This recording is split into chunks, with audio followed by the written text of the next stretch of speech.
So it's about two characters, Phoebe and Ben, and how their paths cross. Phoebe's back in London after some time away looking for her son, Charlie, who was adopted when he was 3.5. And he's 17 now, and she wants to find him. And then Ben is the adopted son of a kind of wealthy family who live in London. He goes to private school and so on, but he always feels like he doesn't fit in. He's the adopted child. So it doesn't take a genius to work out where the connection is. But basically it's about how they kind of interact with each other, how truths are revealed over time.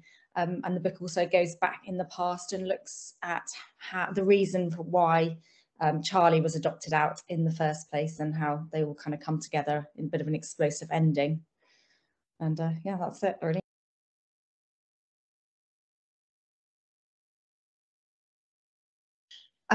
I suppose it's quite a kind of issue thing for me. So I saw an interview with somebody on TV about adoption, and it kind of relates to the bit of a reveal in the book. But basically, there's sort of like for women who have children, who things happen and they may lose. That it may be a kind of a temporary thing, but they may lose their child to adoption, which is then a permanent thing. So it's almost a permanent solution to a temporary problem, and that felt worth exploring, I suppose. So that's where it kind of came from. But I suppose Phoebe is similar age to me, and so there probably was the character traits. I mean, we're not the same, just to point that out, but I guess being able, and I'm a mother, and so yeah, being able to explore her character was probably important as well.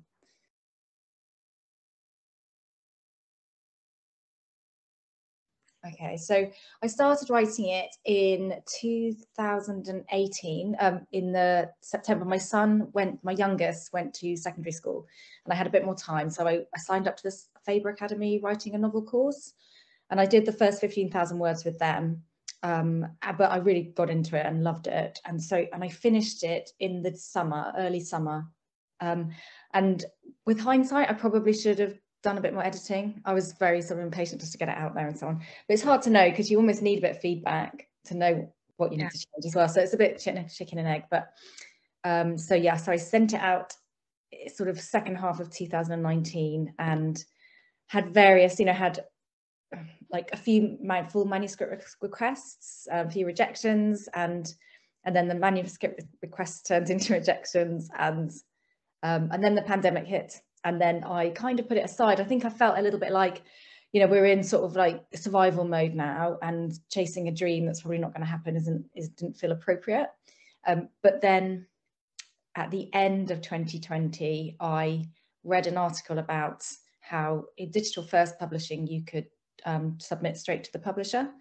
So I thought, well, I'll just give it a go. And I actually submitted to 3, and 2 of them came back interested. So yeah, and then I signed with HQ Digital they first kind of offered in the January. Well, no, they showed interest in the January, and then but they wanted me to change one quite major part of the book, because I had a factual event in the book originally with a fictional story that sort of hung off it, and they wanted me to change that. So I then spent February changing that, and then I got an offer in March.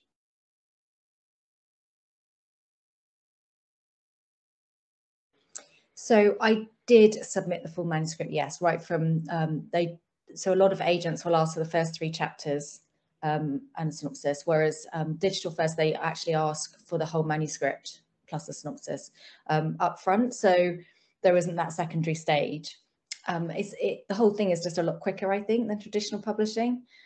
So, they actually got back to me within a couple of days of me submitting it, actually. And they're just with an email saying we're really keen, and just, hold on, we'll be back soon. And then about 2 weeks later, they came through with more of an offer.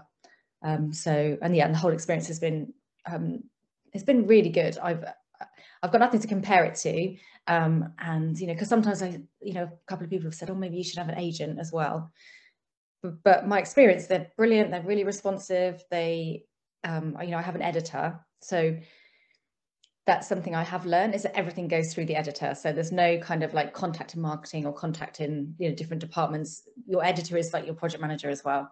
So, but my editor is brilliant. She's, you know, it's been a very good positive experience for me. So, and it's actually a 3-book deal. So I've written my 2nd book and now I'm writing my 3rd book.